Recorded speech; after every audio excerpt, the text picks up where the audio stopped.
A secret is not a shield. It is a debt, and in Seoul, debts are always collected. The Hanol suite existed in a world above the city. 42 floors up, where the air tasted like expensive cologne and older money, where the lighting was deliberately soft. Soft enough to blur the edges of a contract. Soft enough to hide the expression of a man who had already decided someone at his table would not be leaving. The chandeliers above cast everything in amber. The carpet swallowed footsteps whole. And the men seated at the long mahogany table spoke in the careful, measured tones of people who understood that in rooms like this, the most dangerous thing was not a weapon. It was a word. Han Seo-jun had learned that lesson before he ever set foot in this building. He moved through the suite the way he moved through everything, carefully, efficiently, without drawing a single unnecessary breath of attention. His server's vest was pressed to a sharp crease. His tray was level. His face was arranged into the particular blankness that the wealthy found reassuring in the people who served them. Present enough to be useful, absent enough to be forgotten. 3 years he had perfected this performance. 3 years of clinical suppressants taken every morning with cold water and no expression. Pharmaceuticals that left a faint metallic taste at the back of his throat and kept the part of him that could destroy everything locked behind chemical walls. In a world where alphas moved like weather systems, loud, inevitable, reshaping everything in their path, an Omega who wanted to survive learned to become invisible. Seo-jun had become very, very good at disappearing. He reached for the bottle. A 2009 Pomerol, dark as a bruise, chosen for men whose tastes ran as expensive as their enemies. He moved to the far end of the table first, as he always did. Poured without spilling. Smiled without meaning it. Kept his eyes low and his breathing even and told himself what he told himself every night he worked this floor. Just another dinner. Just another deal. Just another room full of men with too much power and not enough conscience. Pour the wine. Collect the tip. Go home. Then the door opened. And Han Seo-jun felt it before he heard it, before he saw anything at all. A shift in the room's atmosphere so sudden and complete it was almost physical, like the air itself had snapped to attention. The quiet conversations at the table faltered. The 2 bodyguards already positioned by the window straightened almost imperceptibly. Even the candlelight seemed to pull itself upright. Lee Min-jae did not walk into rooms. He arrived in them. Seo-jun did not look up. He had learned very early that looking at certain alphas directly was an invitation to be seen. And being seen was the one thing he could not afford. But he felt the man cross the room the way you feel a change in weather. A pressure behind the sternum, slow and undeniable. Biology waking up beneath all those careful chemical walls like something that had been sleeping and had just remembered it was alive. No. Seo-jun breathed through it.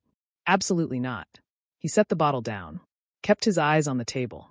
Watched, in his peripheral vision, as Lee Min-jae settled into the chair at the head of the table.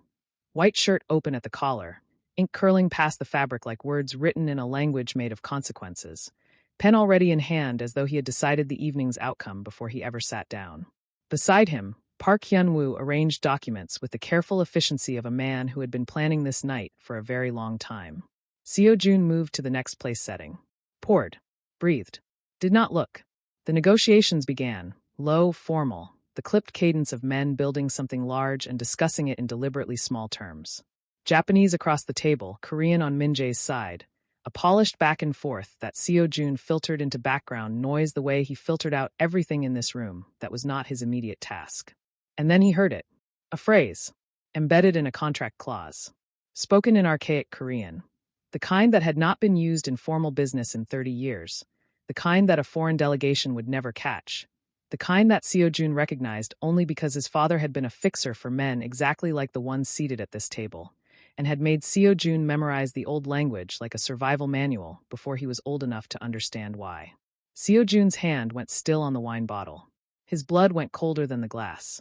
Because what Park Hyun-woo had just said, folded neatly inside a discussion about projected revenue figures, spoken with the casual smoothness of a man reciting something he had rehearsed 100 times, was not a contract term at all. It was a signal. And the thing it was signaling, the thing it had just set into quiet, irreversible motion, was the death of the man sitting 3 feet away from Han Seo-jun, still writing his name in the margin of a document, still breathing, still completely unaware that the person he trusted most in this world had just given the order to end him. Seo-jun set the bottle down very carefully. The room glittered around him, amber light, expensive silence, the soft scratch of a pen. And he understood, with the particular clarity that only arrives at the edge of something irreversible, that there was no version of tonight in which he simply poured the wine and went home. He had spent 3 years learning to be invisible. Tonight, invisibility was going to cost a man his life. Before I tell you what happens next, subscribe to Starry-Eyed Lovers and tell me where you're watching from. Han Seo-jun woke at 5:47 every morning. Not because an alarm told him to, but because his body had learned that discipline was the only thing standing between the life he had built and the life that would swallow him whole if he gave it a single opening. The suppressants came first. Always first. 2 small white tablets from the unmarked bottle he kept behind the loose tile beneath his bathroom sink, chased with exactly half a glass of cold water. Not warm. Cold. Warmth opened the blood vessels, and open blood vessels meant the scent moved faster. And a moving scent was a story he could not afford to tell. He had read that in the 3rd chapter of a black market biology manual he had memorized and then burned in his kitchen sink 2 years ago, standing over the flames in a towel, watching the pages curl like confessions. He checked his reflection the way a soldier checks equipment before deployment. Methodical. Impersonal. Looking not at himself but at the surface of himself, for anything that might give him away. He had a face that people found easy to overlook, which had once been the thing he hated most about it, and was now the thing he valued above almost everything else. Sharp jaw, careful eyes, the kind of stillness in his expression that read as professionalism to strangers and cost him something he no longer had a name for to maintain. By 6:15 he was dressed. By 6:30 he was on the subway, standing because sitting meant proximity, and proximity this early, before the 2nd tablet had fully settled into his bloodstream, was a variable he preferred to eliminate. He held the overhead bar and watched his own reflection in the dark window across the carriage and thought about nothing. He had become exceptionally good at thinking about nothing.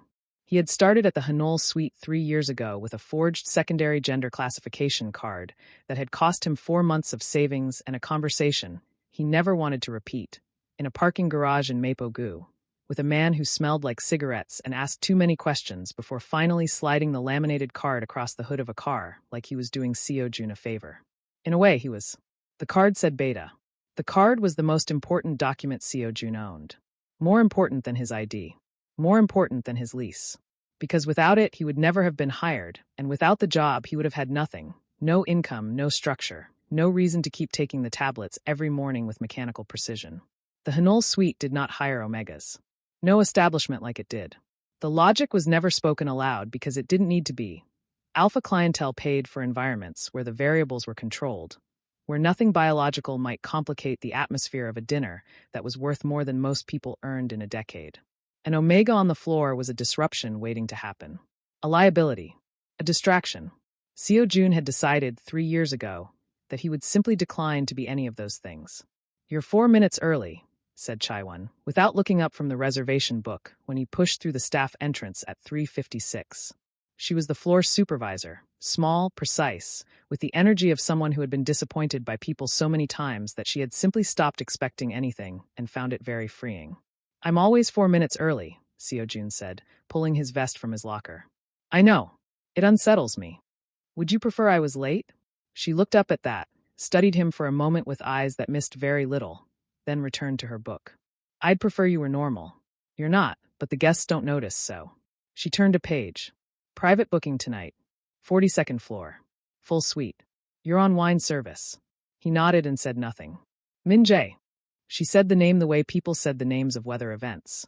Not with fear exactly, but with the careful respect one extended to forces that operated outside the ordinary rules of consequence. Lee Min-jae. And associates. Seo-jun fastened the last button on his vest. "I know who he is. Everyone knows who he is. That's rather the point." She closed the book. "No mistakes tonight, Seo-jun. Not a dropped fork. Not a slow pour. Not a single moment where anyone at that table has cause to look at you for longer than it takes to accept a glass of wine." "They never do," he said. And that was true. In 3 years of working the most exclusive private floor in Seoul, 3 years of serving men whose names appeared in newspapers always in connection with things that were never quite proven, not a single guest had looked at Han Seo-jun and seen anything worth remembering. He was the vest. He was the tray. He was the hand that poured and then withdrew.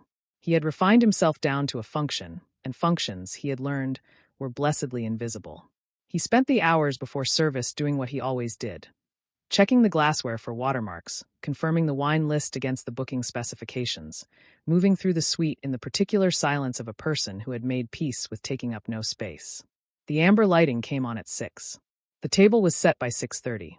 The room smelled of fresh flowers and old wood, and the particular expectant stillness of a stage before the curtain rises. Seo-jun stood at his station, tray at his side, and breathed slowly, and told himself what he always told himself. Invisible. Efficient. Forgettable. Just another night. He believed it completely and without reservation, right up until the door opened. And everything he had spent 3 years building held its breath. The door opened at 8:03 p.m. Seo-jun knew this because he had been watching the clock above the service entrance with the focused attention of someone who used time the way other people used prayer, as something to hold on to when the ground felt uncertain. 2 minutes behind schedule. In a room like this, 2 minutes meant nothing. In a man like Lee Min-jae's world, Seo-jun suspected, 2 minutes meant exactly as much as Lee Min-jae decided it meant, and not a second more. He felt it before he heard the door. Before the bodyguard's footsteps crossed the threshold or Park Hyun-woo's voice carried through in low, preparatory tones. It started somewhere behind his sternum, a pressure, almost structural, like a beam shifting inside a building that had been holding very still for a very long time. His biology, despite everything he had fed it this morning, despite the 2 tablets and the cold water and the years of practiced suppression, lifted its head like an animal that had caught a scent on the wind and remembered, suddenly and inconveniently, what it was made for. Seo-jun set his jaw and looked at the wine bottle in his hand. No, he told himself, the word flat and internal and final. Not tonight. Not ever. He heard Hyun-woo first, smooth, accommodating, the practiced warmth of a man who had learned that charm was a more efficient weapon than force. The suite is exactly as requested. Mr. Tanaka's delegation will arrive within the hour. Plenty of time to review the final terms. A pause. Then a voice that was none of those things. Not smooth, not accommodating, not warm in any way that invited comfort. Low. Certain. The kind of voice that did not perform authority because it had never needed to. I've read the terms. Lee Min-jae walked into the Hanul suite, and the room did what rooms did when he entered them. It reorganized itself around him. Not visibly. The furniture did not move, the lighting did not shift. But something atmospheric recalibrated, the way a compass needle swings when a magnet comes close. The 2 bodyguards took positions at the room's perimeter with the silent efficiency of men who had done this so many times it had become biological. Hyun-woo moved to the table, setting down a leather document case with careful hands. Seo-jun did not turn around. He focused on the bottle, on the angle of the pour he would use for the first glass, on the grain of the wood in the serving cart beside him. He counted his own heartbeats with the detached precision of a man diffusing something, which was, in a very real sense, exactly what he was doing. The pressure in his chest intensified. Spread. He had read, in the manual he had burned, in the dog-eared secondary texts he had studied before those 2 became dangerous to keep, that suppressants did not eliminate biological recognition. They muted it. They turned a shout into a whisper. But a whisper in a quiet enough room was still perfectly audible. For more hours, he told himself. Pour the wine. Answer when spoken to. Disappear. Is the 2009 Pomerol on the list tonight? The question was not directed at anyone in particular. It landed in the room the way a stone lands in still water. Without urgency, but with the expectation that someone would respond to the ripples. Seo-jun turned. He kept his expression arranged into its professional blankness as he faced the room, tray settling against his forearm with practiced steadiness. Yes, he said, and held up the bottle at a slight angle so the label caught the light. Decanted 30 minutes ago, sir. It should be at optimal temperature. Lee Min-jae was looking at the document Hyun-woo had placed on the table. He did not look up immediately. He finished reading whatever line had held his attention, turned the page with one hand, and then, only then, raised his eyes. They found Seo-jun across the room with an accuracy that felt less like coincidence and more like intention. For a moment, 3 seconds, perhaps 4, Lee Min-jae simply looked at him. Not the way the suite's other guests looked at the serving staff, which was to say not really looked at all, the gaze sliding past without landing, processing the white vest and the tray and concluding function, not person. Min-jae looked the way a man looks when something has snagged his attention and he has not yet decided what to do with that information. Unhurried. Direct.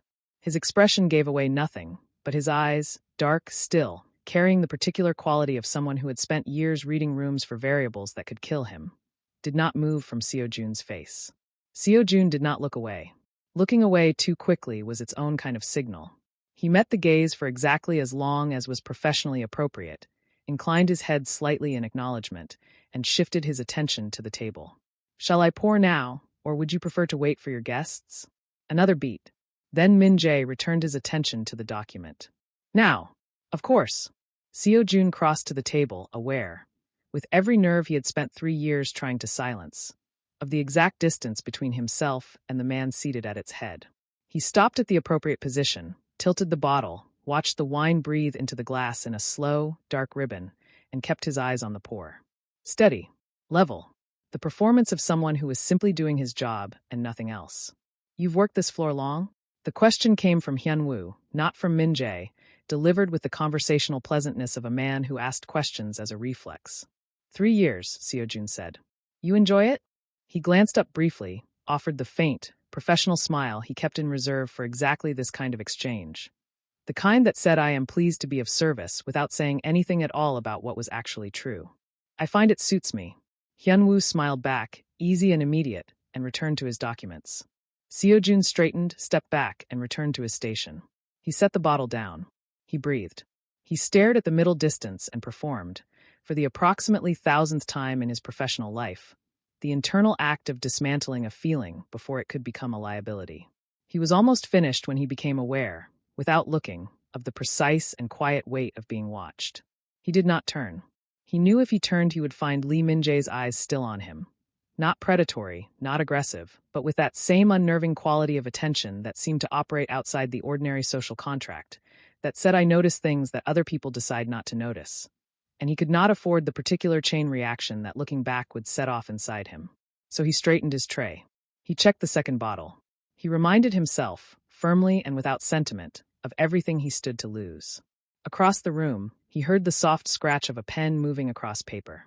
And underneath it, barely at the very edge of his suppressed and battered senses, he felt the exact moment Lee Min-jae finally looked away. It felt, absurdly and against every rational argument he had available to him, like losing something he had never been permitted to have. The Japanese delegation arrived at 8:47 p.m. There were 4 of them, Mr. Tanaka at the front, silver-haired and unhurried, with the particular stillness of a man who had conducted enough negotiations to understand that the first person to show urgency had already lost. Behind him, 2 associates carried matching document cases, and a younger man with wire-framed glasses positioned himself slightly apart from the group in the way that interpreters always did, claiming a neutral geography that belonged to neither side. Seo-jun watched them enter from his station and noted, with the practiced eye of someone who had spent 3 years reading rooms, the precise choreography of the greeting. Min-jae rose. Not eagerly. Nothing about Lee Min-jae suggested eagerness, but with a measured respect that acknowledged Tanaka as an equal without conceding anything. They exchanged cards with both hands, the small formal ritual performed with the seriousness it deserved. Hyun-woo translated the opening pleasantries in smooth, contemporary Korean, his voice carrying the practiced cadence of a man entirely comfortable moving between languages. Seo-jun began his circuit of the table. This was the part of the evening he had always found easiest, the moving. When he was stationary, he was aware of himself in space, aware of the distance between his body and the alphas in the room, aware of his own breathing in a way that required active management. But moving gave him purpose, and purpose gave him cover. And cover was the closest thing to peace that Han Seo-jun had found in 3 years of living this way. He refreshed glasses. He cleared a small appetizer plate. He repositioned a water pitcher 2 inches to the left, and then 2 inches back, because it had not needed repositioning, and the movement had simply been something to do with his hands. The negotiation settled into its rhythm around him. Numbers. Percentages. Projected timelines delivered in the measured back and forth of men who were building something large and discussing it in deliberately small increments. Seo-jun filtered it the way he filtered everything in this room. Into background, into texture, into noise that was not his business and not his concern. And then something snagged. It was subtle enough that he almost missed it. A single phrase from Hyun-woo, delivered in the same smooth cadence as everything before it, sliding into the translation of a clause about exclusivity rights. Seo-jun was reaching for an empty glass at the corner of the table when the words registered. Not immediately, not all at once, but the way a wrong note registers in a familiar song. A half-second delay between hearing and understanding, and then the understanding arrived with the cold, clarifying force of water through a cracked wall. The phrasing was archaic. Not stylistically, not the way older speakers sometimes defaulted to classical forms out of habit, but deliberately, surgically archaic. A construction that had not appeared in standard Korean business dialect for 30 years, that existed now only in certain legal texts and, more relevantly, in the operational language of organizations that had reason to communicate things in plain sight without being understood. His father had called it the language of knives.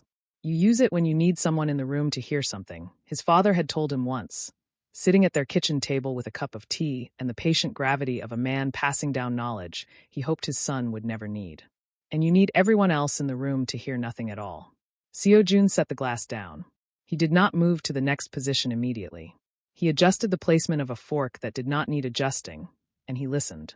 Hyun-woo was speaking again, still smooth, still translating the clause about territorial distribution, his voice carrying no inflection that would alert anyone watching his face.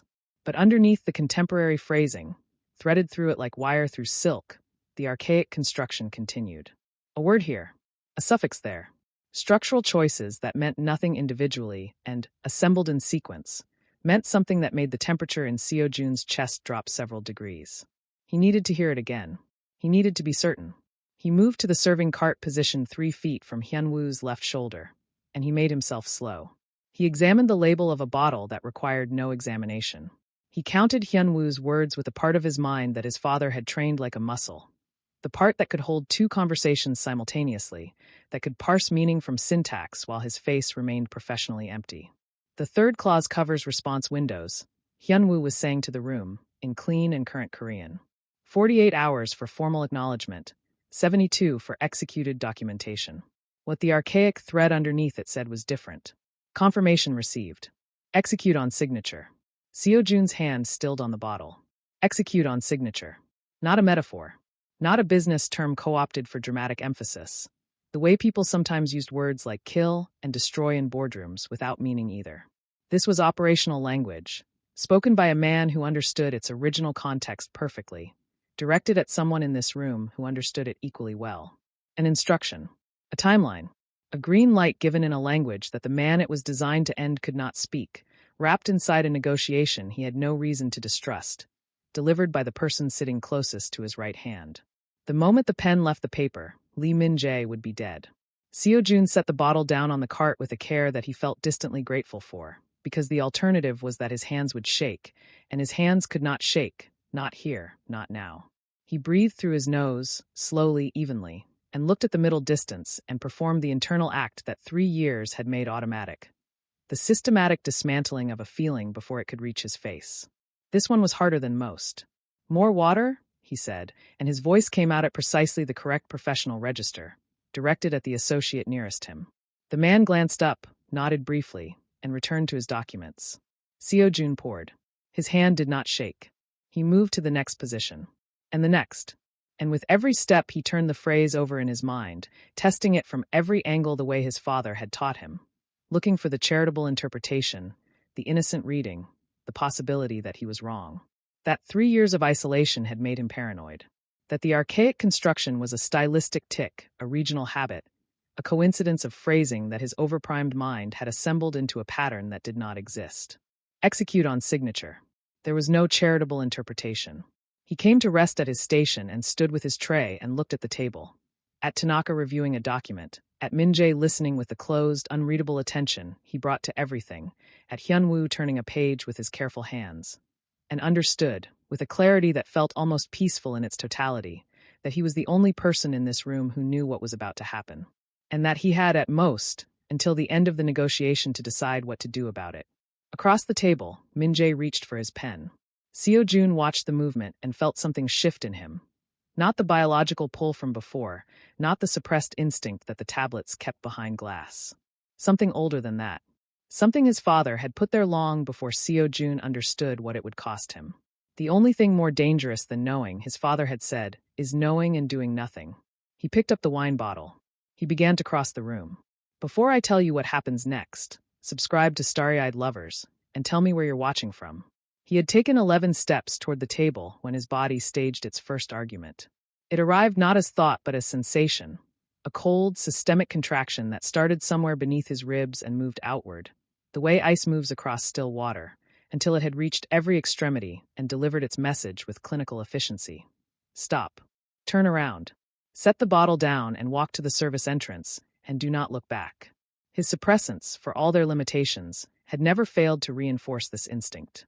They were designed for exactly this, not just to mask his scent, but to keep the parts of him that were ungovernable pressed beneath the surface, where they could not make decisions that his rational mind would have to survive. He took his 12th step. And his 13th. Think, he told himself. Think before you do something that cannot be undone. He slowed his approach, redirected toward the service cart on the eastern wall, buying himself time inside the movement. His father had taught him that too. Never stop walking in a room full of people who are paid to notice when something changes. Keep your body performing one thing while your mind performs another. A useful skill for a fixer's son. A necessary one for whatever Seo-jun had become in the years since. He set the bottle on the cart and made a small, unnecessary adjustment to the linen beside it and let his mind run the argument properly, the way it deserved to be run. The first position was the one his body had already voted for, emphatically and without abstention. He did not know these men. Lee Min-jae was not a good man. No one who operated at the level Min-jae operated at arrived there through virtue. Whatever was about to happen to him was the product of a world he had built and choices he had made. And those choices existed at an altitude so far above Han Seo-jun's life that involving himself was not bravery, it was catastrophic miscalculation. He had a lease. He had a job. He had an unmarked bottle behind a loose bathroom tile and a forged card in his wallet, and a life assembled from the wreckage of a previous one. And every single piece of it depended on his continued invisibility. One word, one moment of being truly seen in this room, and all of it came apart. The second position was the one he could not look at directly, and so looked at sideways, the way you look at something very bright. He had heard the phrase. He had understood it. And understanding it made him the only thing standing between a man's life and the last half-inch of a pen stroke. He had been that distance away from saving someone once before. He had not moved. And he had spent every morning since then taking his suppressants with cold water and thinking about it for exactly as long as it took to swallow. His father's name was Han Jae-won. He had been, for 17 years, one of the most trusted fixers in Seoul's criminal infrastructure. Not a violent man, not a man who ordered the things that required fixing, but the man who arrived afterward with quiet competence and made the evidence of them disappear. He had been good at it. He had been respected in the way that people who are useful to dangerous men are respected, which is to say, completely, until they are not. The organization that employed him had decided, in the winter of Seo-jun's 19th year, that Jae-won had become a liability. Not because he had stolen from them or betrayed them or made an error significant enough to justify what followed, but because he had learned something he was not supposed to know, and learning it meant he could not be trusted to keep it forever, and in the world his father had chosen to inhabit, indefinite trust was the only acceptable kind. Someone had known what was coming. Seo-jun had pieced that together later, slowly, from fragments. A conversation overheard, a visit that ended too quickly, a phone call his father had received 3 days before the end that left him sitting at the kitchen table with his tea going cold, and an expression Seo-jun had not known how to read at 19 and could read perfectly now. Someone had known and said nothing, and his father had walked into a room he did not walk out of. Seo-jun had not known. He had been the one person in his father's life with no knowledge of what was coming and therefore no choice to make. And he had told himself that consistently and with considerable effort for years. He had made it almost true. But he knew now. He was standing in it now. And the difference between I didn't know and I knew and I chose myself was a distance he could measure precisely, because he had been living in it for 3 years. And it was exactly the size of the hollow thing behind his sternum that no suppressant had ever touched. You cannot fix the past by destroying your future, said the rational part of his mind, in the reasonable tone it adopted when it was fighting hard for something. He picked up the bottle. This is not your world, it continued. These are not your people. You are a man with a forged card in his pocket standing in a room that will close around you like a fist the moment you make yourself visible. He turned from the cart. Think about the lease. Think about the tablet behind the tile. Think about everything you have spent 3 years building.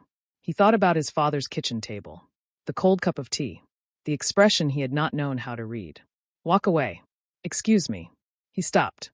The voice belonged to one of Tanaka's associates, the younger one, wire-framed glasses slightly crooked, who had apparently decided that the server standing motionless beside the cart was an invitation for conversation. He was holding an empty glass with a vaguely apologetic expression of someone who wanted something and felt mildly guilty about the wanting. "Could I trouble you for the still water? I find sparkling sits poorly during long evenings."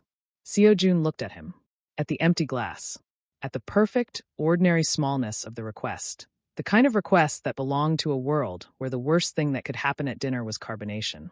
He felt something settle in him then, not warmly, not with any comfort, but with the flat and irrevocable weight of a decision that had already been made before he had finished arguing against it. It had been made, he understood, the moment he heard the phrase. Perhaps before that. Perhaps it had been waiting for him since a winter evening 6 years ago when he had been 19 and ignorant and had not had a choice. He had a choice now. "Of course," he said to the associate, and poured the water, and set the glass down with a steady hand, and turned toward the head of the table, where Lee Min-jae sat with his pen in his hand, and the last uncrossed distance of his life stretching out ahead of him like a bridge that was already burning from the other side. Seo-jun crossed the room. He did not let himself think any further than the next step, and then the next, because thinking was finished, and what came after thinking was simply the thing itself. The moment where everything you had built either proved it was worth keeping or proved it had only ever been a very elaborate way of hiding. He reached the table. He raised the bottle, and he leaned down to pour. The wine poured in a slow, dark ribbon. Seo-jun watched it fall and thought about nothing except the angle of the bottle and the level of the glass and the distance between the rim and the surface of the liquid, which required exactly the kind of focused physical attention that kept his hands from communicating what his mind was doing. The pomerol caught the amber light as it moved, deep red at the center, bruised purple at the edges. And it was beautiful in the remote, unattached way that things sometimes became beautiful when you were looking at them from the far side of a decision you could not take back. Min-jae did not look up. He was reviewing the final page of the document. Seo-jun could see it in his peripheral vision without turning his head, the dense columns of figures and clauses that represented, to everyone else in this room, the conclusion of a legitimate negotiation. His pen rested between two fingers with the casual authority of a man who had signed things of consequence before and expected to do so again. Across the table, Tanaka was exchanging a quiet word with his senior associate. Hyun-woo was turned slightly toward the interpreter, one hand on the document case, his posture the perfect architecture of a man with nothing to hide. Seo-jun straightened a fraction, not fully, not enough to signal completion, and let the silence of the pour do what it had always done. Render him furniture.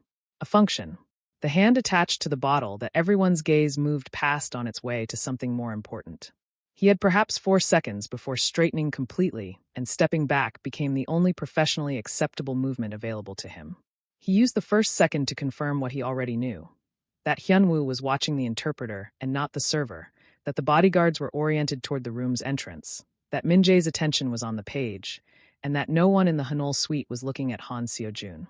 He used the second to close the remaining distance. A fractional shift of his weight, a slight drop of his shoulder that brought his mouth to within inches of Min-jae's ear, disguised inside the natural lean of a careful pour. He used the third second to speak. "He wants you dead." The words left him in Korean, barely voiced, less than a whisper. The kind of sound that existed at the precise threshold where breath became language, audible to the person it was aimed at and to no one else. "Your advisor." The phrase in the third clause. "Execute on signature. Don't sign." He used the 4th second to straighten. Then he stepped back, repositioned the bottle against his forearm, and walked away from the table without looking back. His footsteps were even. His tray was level.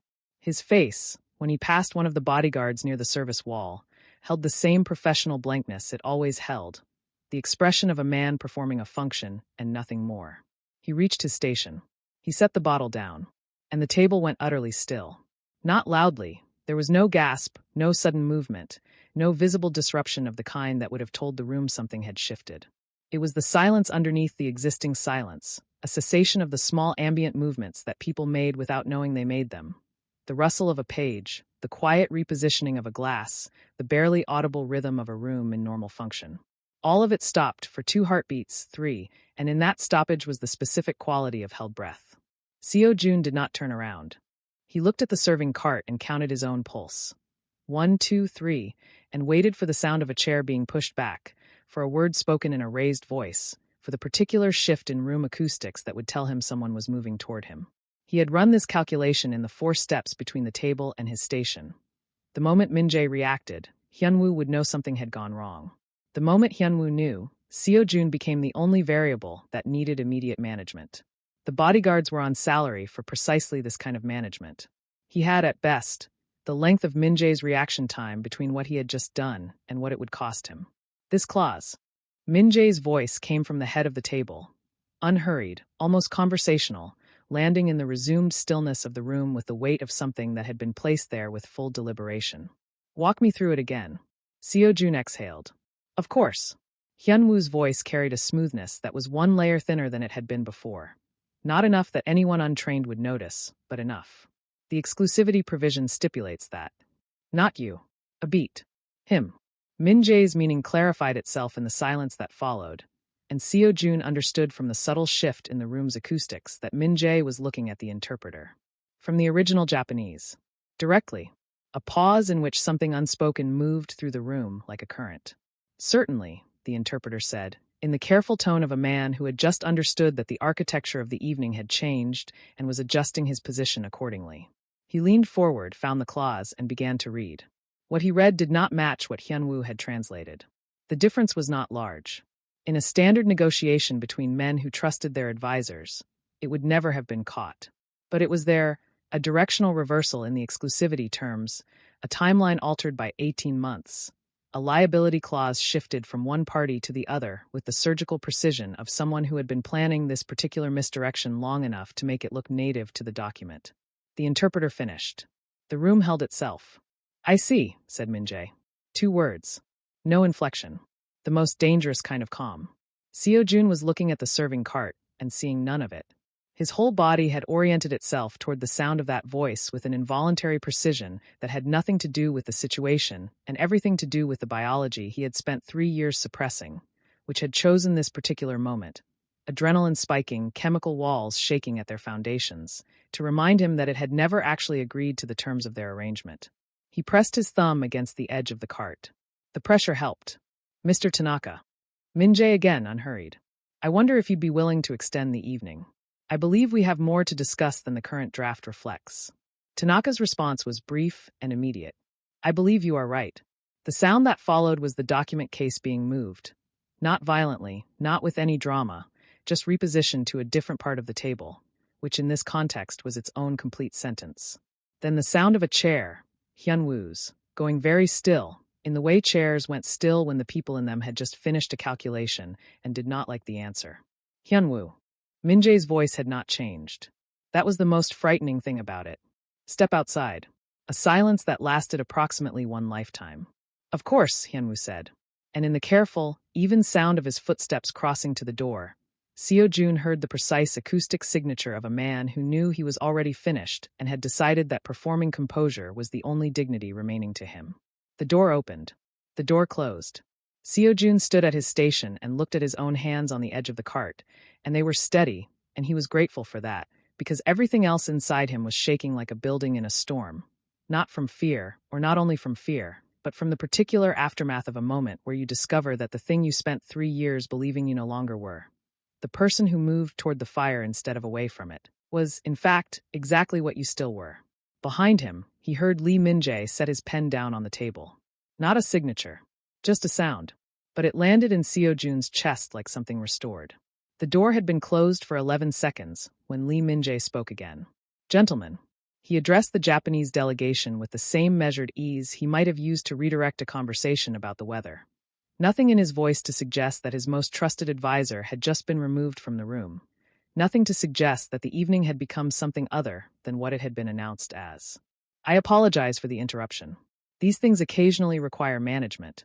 Tanaka inclined his head with the equanimity of a man who had conducted enough negotiations in enough rooms to understand that interruptions were sometimes the most informative part. Not at all. Min-jae reached for his wine glass. He did not reach for his pen. Seo-jun watched from his station with the focused peripheral attention he had developed over 3 years of being invisible in rooms where everything mattered. He had expected, had braced for, something visible. A confrontation. The particular sharp-edged energy of a man who had just learned he was marked for death processing that information in real time. But what Lee Min-jae was doing instead was so controlled, so entirely without the texture of reaction, that it took Seo-jun several seconds to understand he was watching something deliberate. This was not a man absorbing a shock. This was a man who had already moved 3 steps past the shock and was now arranging the board. "The exclusivity clause," Min-jae said, setting his glass down. "Before we proceed, I'd like to revisit the territorial boundaries, specifically the Busan corridor provisions." He turned to his remaining associate, a quiet, broad-shouldered man named Director Shin, who had said very little all evening and, Seo-jun now understood, had been listening to everything. "Pull the annex." "Sir." Shin opened a secondary document case that had sat untouched beneath the table for the duration of the evening. A case that Hyun-woo had not known existed, which became apparent in the way the interpreter's eyes moved to it with a recognition that was not professional familiarity, but its opposite. The annex contained, Seo-jun gathered from the fragments that reached him, a parallel version of the contract. Identical in most respects, different in the ways that mattered. "I had this prepared as a secondary framework," Min-jae said to Tanaka, in the tone of a man making a reasonable disclosure. "Given that negotiations of this complexity occasionally benefit from comparative review." He slid it across the table. "You'll find the third clause reflects somewhat different terms than the version your team was working from this evening."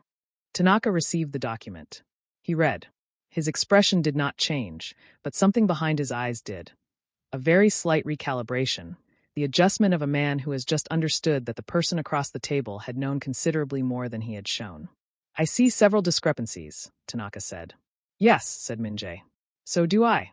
The weight of that landed cleanly and was not elaborated upon. It did not need to be.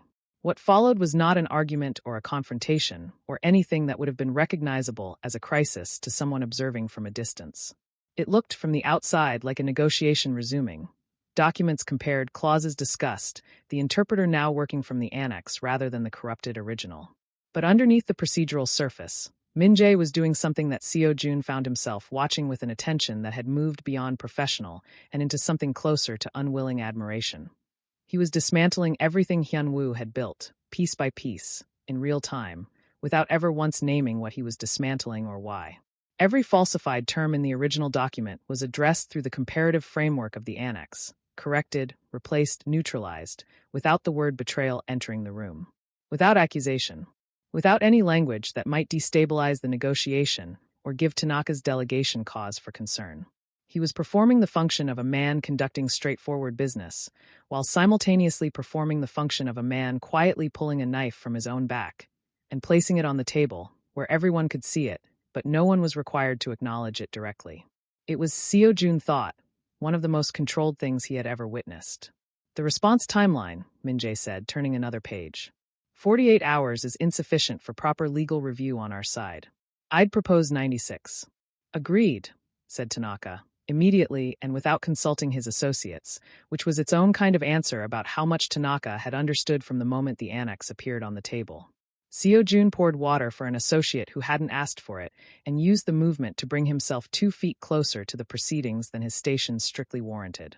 He was aware that this was not sensible. He was aware that every additional minute he spent in this room, after what he had done, was a minute in which the calculation of his continued presence could shift in ways he could not predict. But something had happened to his capacity for sensible self-preservation in the last 20 minutes, and it was standing very close to the thing that happened to him whenever Lee Min-jae's voice entered a silence and rearranged it. Min-jae signed the annex at 10:14 p.m. A single, unhurried stroke. He did not look at Seo-jun when he did it. Tanaka signed beneath him. The interpreter witnessed. Director Shin collected both copies with the quiet efficiency of a man who had been waiting for exactly this outcome. "A productive evening," Tanaka said, rising. "More productive than anticipated," Min-jae agreed. The pleasantries of departure moved through the room. Bows exchanged, cards confirmed, the careful social architecture of men concluding business. And then the Japanese delegation was gone, and the Hanol suite held only Min-jae, Director Shin, the single remaining bodyguard, and the server who had no reason left to still be standing here.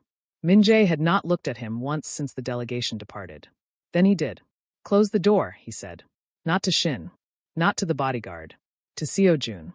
"Before I tell you what happens next, subscribe to Starry-Eyed Lovers, and tell me where you're watching from." Seo-jun closed the door. The sound it made, a soft, pressurized click, the kind that belonged to rooms built for privacy, seemed to rearrange the suite's atmosphere in the same way that Min-jae's arrival had rearranged it 2 hours ago. Everything that had been performance and procedure and the careful maintenance of professional distance collapsed into something smaller and more airless. Just the four of them now. The amber lighting, the signed documents on the table, and the particular quality of attention that Lee Min-jae directed at Han Seo-jun when Han Seo-jun turned around. He had taken 2 steps back toward his station, some residual instinct toward the position, toward the function, toward the last available architecture of invisibility, when the window behind Director Shin exploded inward. Not glass. The frame. A tactical breach, fast and coordinated, the kind that required planning and equipment and the specific knowledge of which floor, which suite, which moment in the evening would find the room at its most contained. 2 men through the window before the sound had finished registering, a third through the service entrance that Seo-jun had used every day for 3 years, and in the half-second between comprehension and response the suite became a different kind of room entirely. Not a dining room, not a negotiation space, but the thing it had apparently always been underneath, a location. Hyunwoo's men. It did not require analysis. The coordination was too precise, the timing too calibrated to the conclusion of the signing, and the instruction they were operating under had been given in archaic Korean 45 minutes ago in this same room. Execute on signature. The signature had happened. The execution was now in progress, adapted for the fact that it had not gone as planned. Director Shin moved first, away from the window, toward Min-jae, body positioning itself between the breach and the principal with the automatic geometry of a man whose entire professional purpose was this exact reconfiguration of space. The bodyguard near the wall was already in motion, and the suite filled with the sounds of furniture and bodies, and the particular sharp efficiency of people who had trained for this, while the people around them had been living ordinary lives. Seo-jun pressed back against the closed door. His training was in nutrition and service and the chemical management of his own biology. He had no geometry for this room. He had no protocol. What he had was the door handle against his palm and the instruction his body was delivering with considerably more force than it had delivered anything else this evening.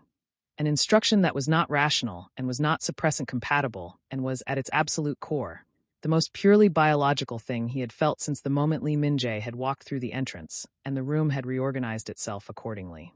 Run, it said. Or don't run. But breathe. He was breathing. He was aware that he was breathing. He was aware, in the same moment, that his breathing had changed, had shifted from the slow, controlled rhythm he had maintained for 3 years into something faster and shallower and laced with the adrenaline that was now moving through his bloodstream with the unstoppable momentum of something that had been waiting behind a door for a very long time. The suppressants registered the adrenaline. The adrenaline won. He felt it happen before he could stop it, the chemical mass cracking along its load-bearing lines, not all at once, but in the way that structures failed under sudden force. First a fracture, then a cascade, then the thing underneath pouring through every opening at once. His scent hit the air like a frequency, present, unmistakable, the specific biological signature of an omega under acute distress, which was one of the most potent and least ignorable things that could enter a room containing multiple alphas. The effect was immediate and involuntary. Both of Hyunwoo's men faltered, a half-second disruption, instinct overriding training, their bodies responding to the olfactory information before their minds could override it. Director Shin turned, not toward the threat, but toward Seo-jun, with an expression that moved through surprise and into something more complicated in the space of a single breath. The bodyguard turned. Min-jae turned. And then Min-jae was crossing the room. He moved without urgency and without hesitation, which was somehow more alarming than either would have been alone. The specific quality of motion that belonged to someone who had already decided, and was simply now completing the decision. He reached Seo-jun in 4 strides and placed himself between Seo-jun and the room with the same natural authority with which he did everything, as though this too was simply a clause in a document he had already reviewed. His back was to Seo-jun. He was facing the room. "Finish it," he said to Shin.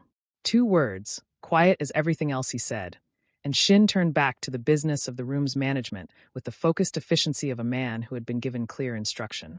Seo-jun stood behind Lee Min-jae and tried to remember how to regulate his own breathing and found, for the first time in 3 years, that the effort was entirely beyond him. His scent was still moving. He could feel it, the way you felt a wound you couldn't see, and there was nothing left in his depleted chemical arsenal to recall it. "I know what you are," Min-jae said. He had not turned around. His voice was low, directed at the middle distance in front of him, clearly intended for the person behind him. I've known since the second pour. Seo-jun's back met the door. Then you know my employment here is. Not what concerns me at this moment. The sounds of the room were resolving, movement contained, voices low, the specific acoustic signature of a situation being brought under control by people who knew how to bring situations under control.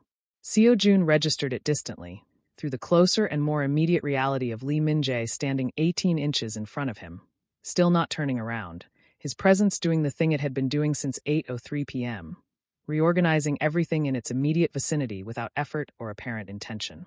You're shaking, Min-jae said. I'm aware. The door is closed. Nothing behind it is your problem anymore. Seo-jun looked at the back of Min-jae's head.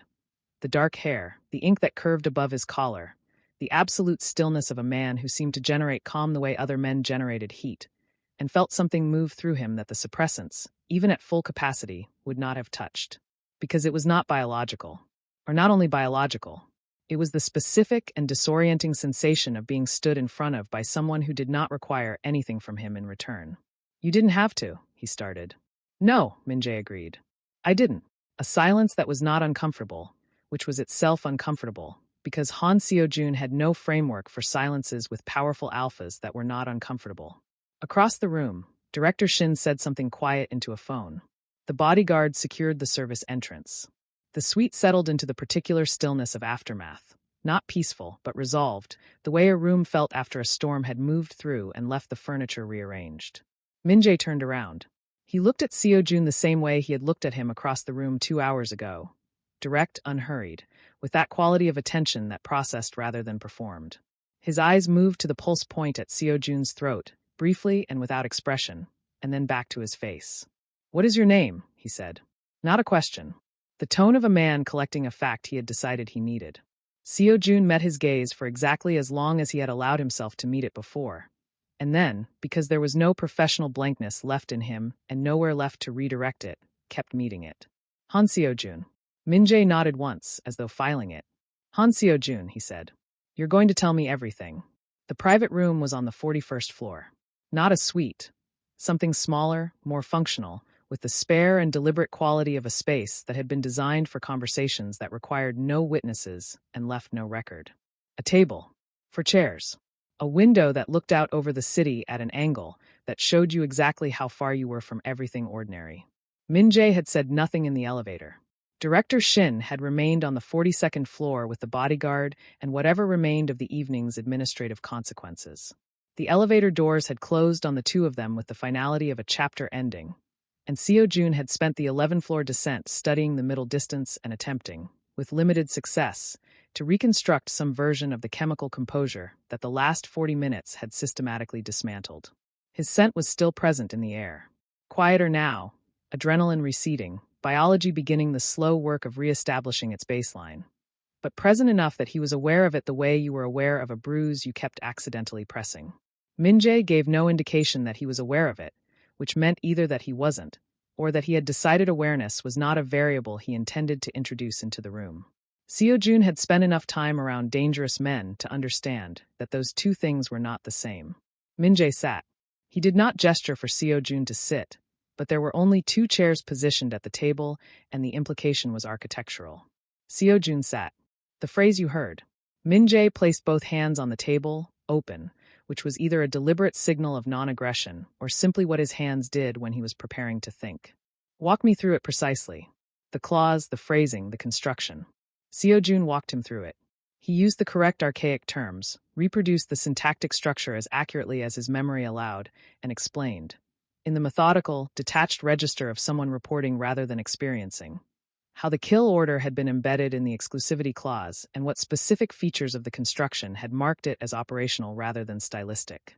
Min-jae listened without interrupting. His eyes did not move from Seo-jun's face. You recognized it immediately? Not immediately. 3 or 4 seconds. That's effectively immediate. A pause. Where did you learn the old language? Seo-jun had known this question was coming. He had known it the way you knew a door was at the end of a corridor. Not because you could see it yet, but because the corridor only went one direction. My father taught me. Your father. He believed it was important that I understand how certain kinds of communication worked. He said it was a survival skill. Min-jae's expression did not change, but something shifted in the quality of his attention. a very slight intensification, the way a lens adjusted to bring something at its periphery into focus. What did your father do? The question landed in the specific way it always landed when Seo Jun was asked it. Not painfully, not anymore, but with the dull and familiar weight of something he had learned to carry without showing. He considered briefly the available deflections. He had several. He had constructed them carefully over years and deployed them smoothly enough that most people accepted them without pressing further. He looked at Lee Min-jae across a table in a room with no witnesses and understood, with the particular clarity that arrived when deflection became pointless, that none of them would work. He was a fixer, Seo Jun said. For 17 years. He worked for an organization based out of Gangnam, mid-tier, legitimate front in import logistics, the usual architecture. He was good at it. He was trusted. He stopped. Until he wasn't. The silence that followed was Min-jae's. Owned, deliberate, a space left open with the specific intention of being filled. His name, Min-jae said. Not aggressively. The tone of a man who had just felt something connect that he had not expected to connect, and was moving toward it carefully. Han Jae-won. The room did something then. It was not dramatic. Min-jae did not move, his expression did not fracture. Nothing so readable as that. But the quality of the silence changed, the way the quality of water changed when something beneath the surface shifted. And Seo Jun watched it happen with the detached and slightly vertiginous sensation of a man who had just said a thing he did not yet fully understand. Han Jae-won, Min-jae repeated. Yes. A long moment in which Min-jae looked at the table rather than at Seo Jun. The first time his gaze had moved away without purpose. And in that moment Seo Jun understood that the name had landed somewhere specific. Somewhere with furniture in it. Somewhere that had been there before tonight. My father trusted a man by that name, Min-jae said finally. He looked up. For 11 years. Before I took over the organization. He called him the most reliable person he had ever worked with in 30 years of operations. Another pause. He died in the winter. 14 years ago now. My father never recovered from it. Not from the loss of him, but from the circumstances. He believed it was a failure of his protection. He spent the rest of his life believing he had let a loyal man die because he hadn't seen the threat in time. Seo Jun's hands were very still on the table. It wasn't your father's failure, he said. His voice came out quieter than he intended. The threat was internal. Someone inside the organization had been building toward it for years. Clearing the path, removing the people who were too loyal to the existing structure to survive the transition of power. Min-jae's eyes had not moved from his face. Hyun-woo, he said. Not a question. I didn't know his name until tonight. Seo Jun looked at his own hands. I knew the shape of what had happened. I spent 2 years piecing it together from fragments. Conversations my father had referenced, contacts who went quiet, the specific timing of decisions that cleared certain people from certain positions. Someone was building a corridor to power. My father was standing in it. As was mine.